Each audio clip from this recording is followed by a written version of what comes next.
top trumps with pain. You remember the game Top Trumps? We start looking at everyone else and we start going, their pain's a lot worse than my pain. And we feel lonely and isolated. There is no win in comparison. Secondhand smoke can still kill you. And, we will go through things. And of course, I'm not the one going through some of the pain of some of my friends in Trenchtown or in Peckham and other places that I've worked over the years. I'm not the one going through that, but I'm really close to them. And I'm sort of feel like I'm breathing it in. I'm becoming a bit like a sponge. And I don't know, leadership for me sometimes felt like I was just trying to spin too many plates, trying to be all things to all people. People are desperate. They're desperate for honesty and authenticity and vulnerability. It's only when you're truly honest you are actually known. One of the most loneliest places that you can be is in a crowd when you're scared to give your opinion because you're worried that people are going to judge you. That's the most lonely place to be. Because you're scared to give how you're really feeling in case people judge you.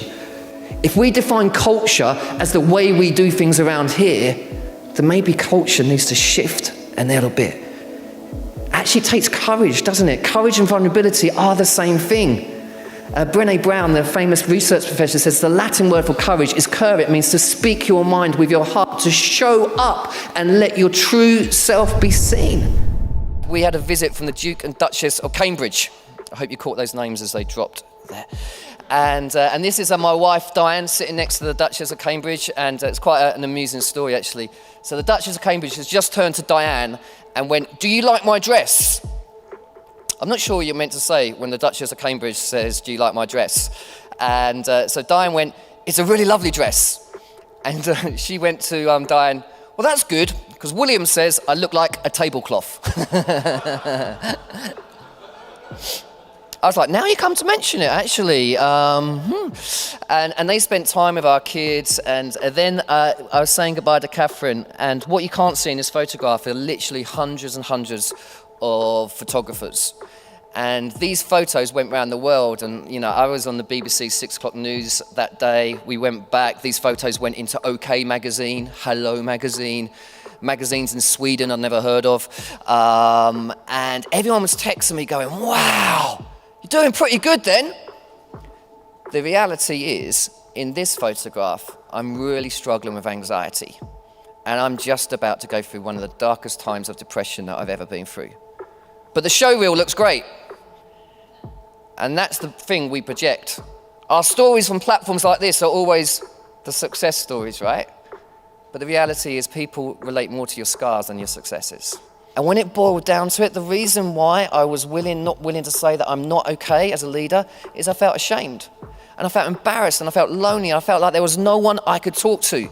And famously it's been said, isn't it, shame and guilt are two different things. Guilt is I've done something wrong. Shame is I believe I am wrong. Because I'm embarrassed. I felt like something fundamentally is wrong with me. But the way you step out of shame is you own your story.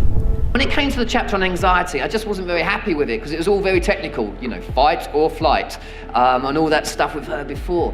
So then I started reading blogs of just ordinary people talking about their experience, and I came up with a bit of a list, and which is this. Anxiety is your brain not being able to turn off. Anxiety is the unanswered text message that kills us inside.